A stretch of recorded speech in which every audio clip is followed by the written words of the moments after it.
स्वागत है आप सबका आपके अपने चैनल चौक इंडस्ट्रियल एकेडमी में। तो आज से हम शुरू कर रहे हैं क्लास 10th की साइंस की बुक और मेरा नाम पीयूष। आप सभी का स्वागत है आपके चौक इंडस्ट्रियल एकेडमी में। तो आज से शुरू कर रहे हैं हम साइंस का एक फास्ट ट्रैक कोर्स जो क्लास 10th के बच्चों के लिए होगा, जिसमें हम बोर्ड के एग्जाम्स की थोड़ी प्रिपरेशन करवाएंगे बच्चों को, ताकि उनके बोर्ड के एग्जाम्स अच्छे जा सकें। और जैसे कि आप सभी को पता है कि आप सभी के पास अलग अलग पब्लिकेशंस की बुक्स होंगी, उन सभी की लैंग्वेज अलग अलग होंगी। उनको थोड़ा सा और अच्छे से एक्सप्लेन करने की कोशिश करूंगा मैं कि आप सभी को उनकी लैंग्वेज जो थोड़ी डिफिकल्ट होती है तो अच्छे से और समझ आ जाए। तो आज से हम शुरू कर रहे हैं भौतिकी विज्ञान। तो भौतिकी विज्ञान में आपका सबसे पहला चैप्टर प्रकाश यानी कि लाइट। तो प्रकाश बोलते ही आप सभी के मन में एक सवाल आता है या एक ध्यान आता है, वो है सूरज का। तो हम सबसे पहला तो पॉइंट यही होता है प्रकाश का कि हमें दिखता कैसे है, राइट। तो हमें दिखता कैसे है? दिखता हमें प्रकाश की वजह से, प्रकाश की वजह से हमें दिखता है। यानी कि सूरज की रेज या इलेक्ट्रिसिटी जो बल्ब होता है, इलेक्ट्रिक बल्ब होता है, उसकी रेज जब किसी वस्तु पर पड़ती है और उस वस्तु से रिफ्लेक्ट होकर जो प्रकाश की रेज हैं, किरणें हैं, वो हमारी आंखों तक पहुंचती हैं, तो हम उस वस्तु को देख सकते हैं। लेकिन हमारी आंखें भी जो लाइट है वो एक कंडीशन या एक स्थिति में उत्पन्न करती है। वो उत्पन्न कब करती है? वो करती है अंधेरे के टाइम पर।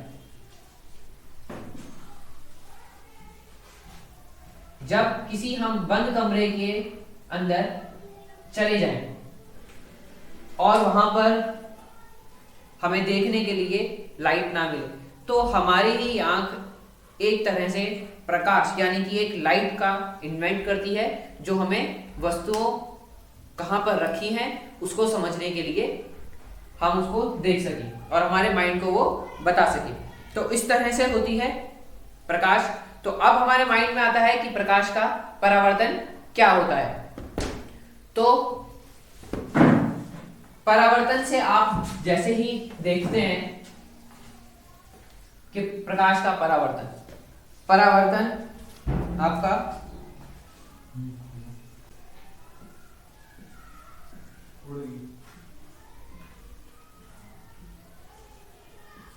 प्रकाश का परावर्तन। तो परावर्तन को अगर हम सीधी सीधी लैंग्वेज में बताएं, सिंपल एक भाषा में, अपने बोलचाल की भाषा में, तो प्रकाश का परावर्तन होता है कि किसी लाइट को रिफ्लेक्ट कर देना। जैसा कि हम अपने बचपन में करते थे, किसी को परेशान करने के लिए, किसी से मस्ती करने के लिए कोई शीशा ले लिया और शीशे को प्रकाश की लाइट में दिखाकर और उस लाइट को रिफ्लेक्ट करना किसी के फेस पर, ठीक। तो वो आदमी परेशान हो जाता था। लेकिन हमने बचपन में कभी ये नहीं सोचा कि ये क्यों हो रहा है, ये क्या चीज है। तो 10वीं के चैप्टर आते आते, 10th के चैप्टर आते आते हमें पता लगता है कि ये है परावर्तन, ये परावर्तन हो रहा है। तो परावर्तन की अगर हम बात करें तो इसको साइंस में यानी कि भौतिक विज्ञान में हम इसको कैसे बताएंगे। ये तो हम सीधी आम बोलचाल की भाषा में बताएं कि प्रकाश का परावर्तन रिफ्लेक्ट होना है लाइट का। तो जैसा कि आप सभी को पता है कि साइंस है, तो साइंस में कुछ नियम भी होंगे और उसकी कोई डेफिनेशन यानी कि कोई परिभाषा भी होगी। तो सबसे पहले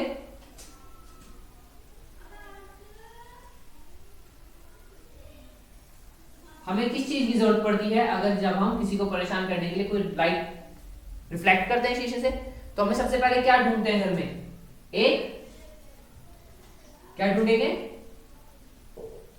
एक शीशा यानी कि समतल दर्पण। तो क्या इसके लिए समतल दर्पण ही चाहिए होगा? नहीं, इसके लिए हमें समतल दर्पण ही नहीं चाहिए। हमें किसी भी लाइट को रिफ्लेक्ट करने के लिए एक पॉलिश या चिकना माध्यम चाहिए या कोई वस्तु चाहिए जो पॉलिश करी हुई यानी कि चमकदार हो, एकदम शाइनिंग, जैसे कि दर्पण होता है। तो जो उसकी सीधी सीधी डेफिनेशन है वो इस चित्र से ही हमें समझ आ रही है। वो कैसे आ रही है, हम यहां पर आपको बता दें कि ये जो लाइट है ये आ रही है हमारे सूरज से, ठीक है। तो ये एक किरण जब या कोई प्रकाश किरण किसी पॉलिश या चिकनेदार माध्यम से टकराती है तो ये क्या है हमारे यहां पर हमें दिख रहा है, ये दिख रहा है हमें समतल दर्पण, यहां पे ये दिख रहा है समतल दर्पण। तो ये जो है इस साइड एरिया, ये है इसका पॉलिश करा हुआ एरिया जिसको हमने क्लिक करके पॉलिश करा हुआ है, और उसका दूसरा साइड एरिया जो एकदम समतल और पॉलिशदार चिकना माध्यम, राइट। तो हम यहां पर देखेंगे कि ये जो रेज आ रही है, ये वाली रेज, ये कौन सी है आपकी किरण, ये आपतित किरण,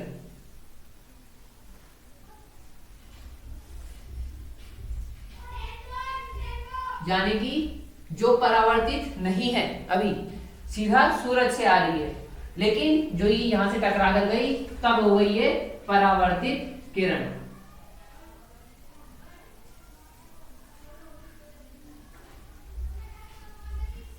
तो ये हो गई हमारी परावर्तित किरण।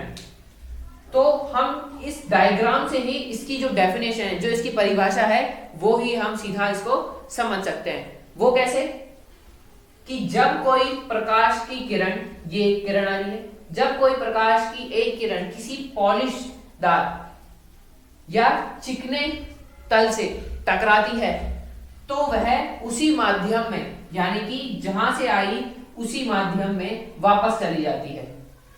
इस क्रिया का होना या इस घटना का होना आपका प्रकाश का परावर्तन कहलाता है। तो ये छोटी सी डेफिनेशन है जो प्रकाश के परावर्तन की है।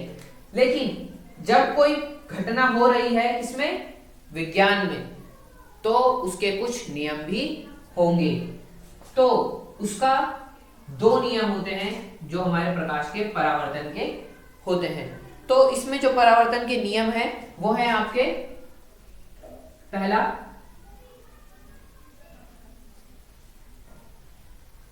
आपतन कोण, और जहां कौन सा बना, परावर्तन कोण, परावर्तन कोण। इन दोनों का मान सदैव बराबर होगा। तो पहला नियम हो गया हमारा आपतन कोण आपका बराबर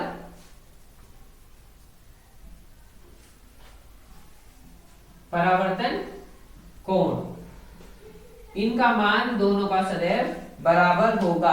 अगर ये बराबर नहीं होते हैं तो रिफ्लेक्शन यानी कि परावर्तन नहीं होगा किसी भी किरण का। उसके बाद जैसे कि मैंने बताया आपको उसके दो नियम हैं। तो दूसरा नियम आप सभी इस चित्र के माध्यम से बहुत अच्छे तरीके से याद कर सकते हैं। वो कैसे, जैसे कि हमारा पहला नियम क्या था, आपतन कोण और परावर्तन कोण दोनों बराबर होंगे। तो यहां पर आपको दिख रहा है कि ये कोण और ये वाला कोण दोनों बराबर हैं। तीसरा नियम भी आपको यहीं पर मिल जाएगा। वो कैसे कि आपतित किरण और परावर्तित किरण और अभिलंब, ये जो बीच की लाइन है इसको हम क्या कहते हैं, अभिलंब, अभिलंब। ये तीन, परावर्तित किरण और आपतित किरण और अभिलंब, ये तीनों सदैव एक ही बिंदु यानी कि यहां, इसको हम कहेंगे आपतन बिंदु, इसको कहेंगे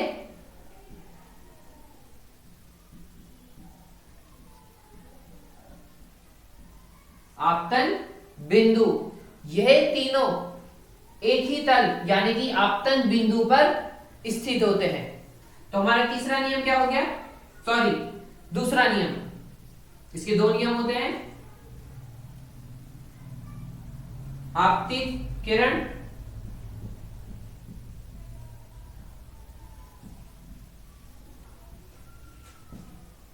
परावर्तित किरण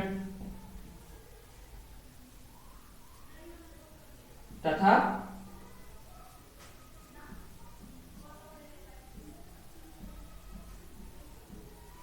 अभिलंब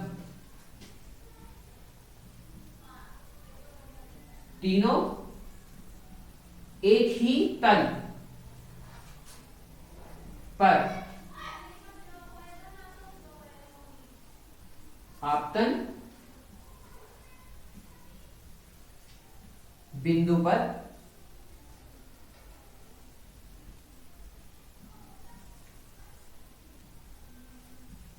होते हैं।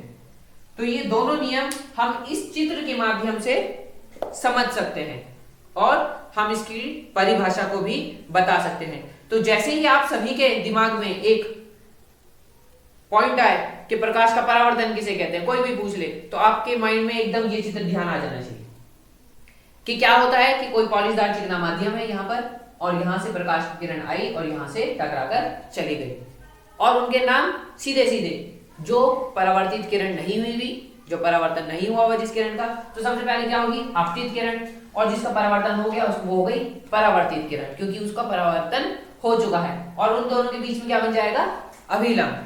उसके बाद हम क्या देखेंगे कि इनके बीच ये कोण बन गया, कोण बनने के बाद यहां पर आ गया आपका आपतन कोण और परावर्तन कोण, और बीच में अभिलंब, और ये जिसमें भी होंगे आपके आपतन बिंदु पर आपको मिलते हुए दिखाई देंगे, तीनों के तीनों। उसके बाद आपका पॉइंट आता है कि प्रकाश के परावर्तन हो गए, प्रकाश का नियम हो गया हमारा। उसके बाद आपको टॉपिक आएगा कि इसमें प्रतिबिंब, आप देखेंगे कि चैप्टर में हमारे पास प्रतिबिंब का एक टॉपिक है, तो मैं इसको रफ कर दे रहा हूं आपको अगला टॉपिक समझाने के लिए।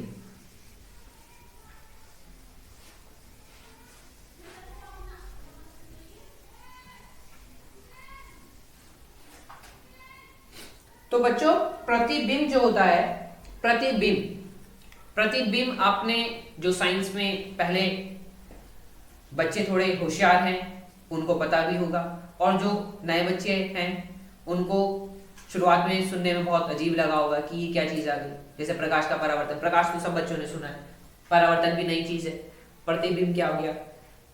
तो प्रतिबिंब हमारी एक फोटो भी होती है, जो उसका उदाहरण फोटो है प्रतिबिंब का।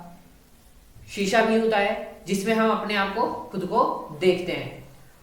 तो ये प्रतिबिंब है क्या, तो जैसे कि आप समझ पा रहे होंगे, अभी तक आपने समझा होगा कि प्रतिबिंब यानी कि इमेज, राइट।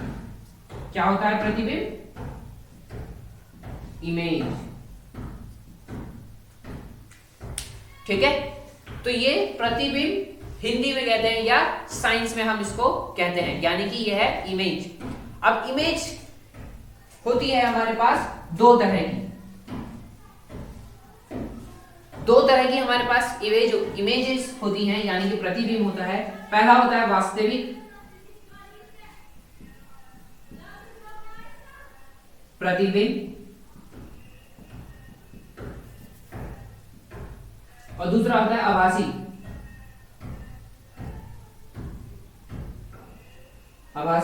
प्रतिबिंब।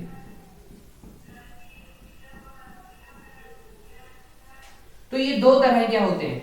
अब इनमें फर्क क्या है, सबसे पहले तो हम जानेंगे प्रतिबिंब क्या है। किसी वस्तु का कोई इमेज बनना, यानी कि जिस तरह से हम यहाँ पर प्रकाश की बना रहे थे, अगर यहाँ पर बीच में कोई इमेज रखी हुई है और उसकी तरफ से हम लाइट देख रहे हैं, तो हमारे पास क्या आएगा, दूसरी साइड उसका इमेज दिखाई देगी हूबहू, या हमें उसकी शैडो दिखाई देगी, राइट। अगर वो इमेज जो है आपकी बिल्कुल आपको पता लग रहा है कि ये इमेज यहां से दिख रही है और यहां से इसकी इमेज आ रही है, तो वो क्या होती है, वास्तविक आपकी, ठीक। और दूसरी क्या होती है हमारी, आभासी, यानी कि हमें सिर्फ आभास होता है कि ये इमेज का प्रतिबिंब यहां से बन रहा है, तो उसकी अब क्या हो गई, आपकी आभासी प्रतिबिंब हो गया उसका मतलब, राइट। उसके बाद टॉपिक आता है आपका प्रतिबिंब के बाद। ये जितने भी टॉपिक हैं ये सभी लाइट से डिपेंड करते हैं। अगर लाइट नहीं होगी तो ये स्टेजेस या ये चीजें नहीं बनेगी, यानी कि प्रतिबिंब भी आपका नहीं बन पाएगा, राइट। उसके बाद आपका क्या आएगा, गोलीय दर्पण। उसके बाद पॉइंट आता है आपका गोलीय दर्पण। तो दर्पण तो आप सभी को पता है, शीशा जिसे कहते हैं हम, लेकिन अब ये गोलीय दर्पण क्या है ना। तो ये दर्पण जो है आपका गोलीय दर्पण, इसमें हमारे पास दो तरह के दर्पण आते हैं। सबसे पहले आता है उत्तल दर्पण,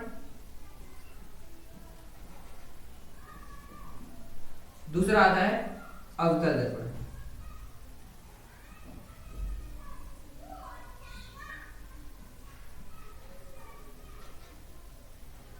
तो ये दो तरह के हमारे पास दर्पण होते हैं। अब इनमें क्या खास बात होती है, हमने इनका नाम गोलीय दर्पण इसलिए रखा, इसकी परिभाषा भी इसके चित्र से डिपेंड करती है, इसकी परिभाषा भी इसके चित्र से संबंधित ही है और बहुत इजी है इनकी डेफिनेशंस को याद करना कि अवतल दर्पण और उत्तल दर्पण कौन सा होता है, राइट।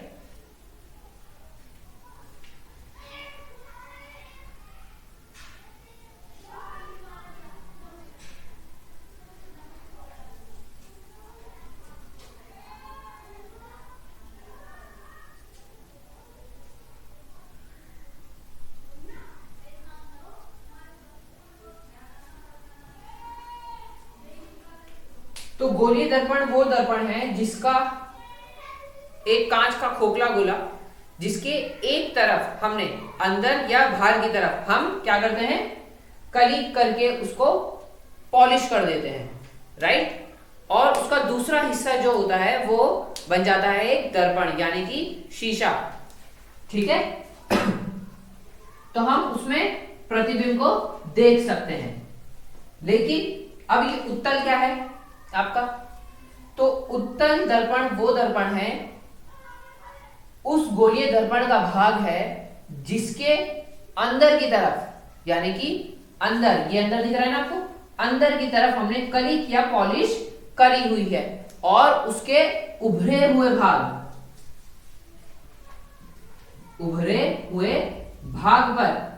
भाग से हम वस्तु को देख सकते हैं या उसका परावर्तन उभरे हुए भाग से होता है, तो उसको क्या कहते हैं, उत्तल दर्पण, ठीक है। इसमें क्या होता है, उत्तल, ठीक। तो जिसका बाहर का हिस्सा उभरा हुआ होता है, यानी कि कुछ इस तरह का, इसके हम यहां पर पॉलिश कर देंगे और यहां पर हमें परावर्तन दिखाई देगा या परावर्तन हम यहां से इसका कर सकते हैं। उसके बाद आपका टॉपिक आता है अवतल दर्पण।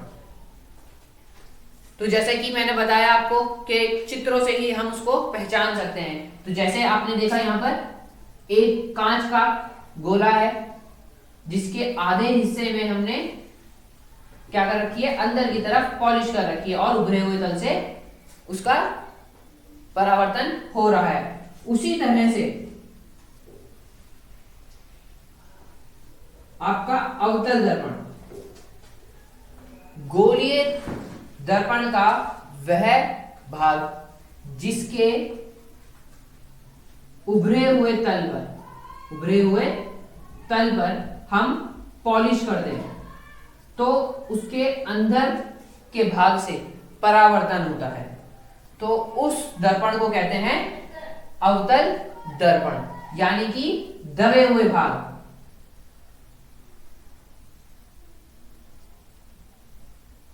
दबे हुए भाग से प्रकाश का परावर्तन इससे होगा। अब इसमें तीसरा भी आ जाता है क्या? नहीं, इसमें तीसरा नहीं आता, क्योंकि हम पढ़ रहे हैं यहाँ पर गोलीय दर्पण। कुछ बच्चे कहेंगे जी समतल दर्पण भी तो आता है, लेकिन समतल दर्पण गोलीय दर्पण में नहीं आता। ठीक है, आपका इसमें वो नहीं आएगा। क्यों नहीं आएगा? क्योंकि हम पढ़ रहे हैं गोलीय दर्पण, गोले के हिस्से के सिर्फ, राइट। तो यहां पर हमारे गोलीय दर्पण भी कंप्लीट हो गए। उसके बाद इनके हमारे कुछ रूल्स और रेगुलेशन होते हैं कि इनकी फोकस दूरी कहाँ होगी, इनकी वक्रता त्रिज्या कहाँ होगी, इनका वक्रता केंद्र कहाँ होगा और इनका फोकस कहाँ होगा। और इन्हीं दोनों दर्पण की सहायता से हम लाइट की 6 स्टेज, यानी कि जो 6 स्टेजेस हैं वो हम यहां पर एक्सपेरिमेंट ले लीजिए उसको, या फिर एक डेमो ले लीजिए, उदाहरण ले लीजिए कि उत्तल दर्पण के कैसे होते हैं प्रतिबिंब, और अवतल दर्पण के किस तरह से होते हैं। तो आज का ये लेक्चर थोड़ा सा लॉन्ग ना हो, इसलिए हम आगे के लिए थोड़ी चीजें छोड़ देते हैं। प्रकाश का जो परावर्तन है, ये प्रकाश जो लाइट का एक यूनिट है, और जो हमारा चैप्टर है उसको आज ही खत्म नहीं करेंगे, हम कल के लिए भी हम छोड़ते हैं। तो मैं आपको थोड़ा सा डेमो बता देता हूं कि इसके जो प्रतिबिंब होते हैं वो बनते हैं वास्तविक, और इसके प्रतिबिंब बनते हैं आभासी।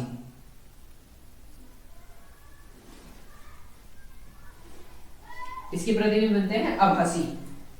उत्तल दर्पण की लाइट की स्टेज होती है 6, और अवतल दर्पण के लिए एक ही स्टेज है। जिन बच्चों ने पढ़ा होगा उनको भी पता होगा। अब मैं सारी चीजें आपको यहाँ पर कल बताऊंगा कि किस तरह से लाइट आती है और हम किस तरह से उसको याद कर सकते हैं, क्योंकि सभी डायग्राम को हम बनाएं, अगर एग्जाम में आ जाए कि लाइट की सेकंड स्टेज या थर्ड स्टेज के बारे में बताइए, या फिर एक बहुविकल्पीय या एमसीक्यू जो होता है आपका वो आ जाता है कि इस स्टेज में या इस चीज में आपका किस तरह से होगा, तो हम उसको याद किस तरह से कर सकते हैं। तो मैं उस चीज को बताऊंगा, सभी डायग्राम बना के और उसकी एक टाइल बना के दिखाऊंगा कि हम उसको किस तरह से याद कर सकते हैं बहुत इजी तरीके से। तो मेरी जो साइंस, मैं आपको, जो बच्चे मुझे जानते भी हैं उनको पता होगा कि जो मेरी साइंस है वो थोड़ी ट्रिकी है। तो आपको जो भी आगे मैं ट्रिक्स बताऊंगा उसको आप नोट कर सकते हैं, या हमारे व्हाट्सएप नंबर पे भी पूछ सकते हैं हमसे कि किस तरह से। आज के लिए इस चीज के लिए तो कोई ट्रिक नहीं है, क्योंकि सिर्फ अगर हमें डायग्राम ही याद हो जाए तो हम क्या क्या चीजें याद कर सकते हैं इससे, सिर्फ एक डायग्राम से, सिर्फ इस एक डायग्राम से हमें क्या याद हो जाएगा? परावर्तन परिभाषा प्लस उसके नियम, और क्या याद हो जाएगा हमें इसके साथ साथ? बताइए। इसके साथ साथ हमें याद हो जाएगा गोलीय दर्पण के बारे में, गोलीय दर्पण प्लस प्रतिबिंब के बारे में।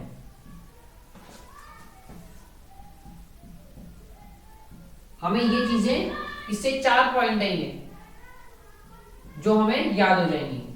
और अगर हमें एग्जाम में आ जाए किसी लॉन्ग क्वेश्चन में कि प्रकाश के परावर्तन से आप क्या समझते हैं, उसको चित्र सहित आप समझाइए, उसके नियम भी लिखने हैं आपको, और प्रतिबिंब के बारे में भी आपको उसमें बताना पड़ेगा कि प्रकाश के परावर्तन से आपके प्रतिबिंब बनता है और उसमें यूज होते हैं गोलीय दर्पण, राइट।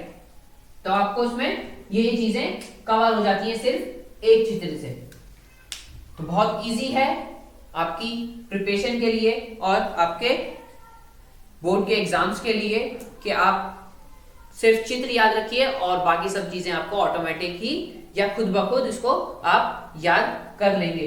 तो चलिए आज की वीडियो को समाप्त करते हैं यहीं पर, और आपको जो भी क्वेरी है आप हमारे कमेंट बॉक्स में पूछ सकते हैं, और साथ में आप हमारे व्हाट्सएप नंबर पे भी पूछ सकते हैं, जो कि है आपका 90452220 432। ये हमारा व्हाट्सएप नंबर है, आप इस पे ओनली व्हाट्सएप के थ्रू क्वेरीज पूछ सकते हैं, आपको हम जरूर जवाब देंगे। और उम्मीद करते हैं कि आपको आज का सेक्शन बहुत पसंद आया होगा। तो वीडियो को लाइक करना ना भूलिए, चैनल को सब्सक्राइब कीजिए ताकि आपको इसका अगला जो टॉपिक आए या इस चैप्टर बुक का, साइंस की बुक का 10th क्लास की जैसे ही वीडियो अपलोड हो आपको तभी इसकी वीडियो मिल जाए और आप कोई भी लेक्चर छोड़ ना पाए। तो चलिए, आप सभी का शुक्रिया। Thanks for watching this video.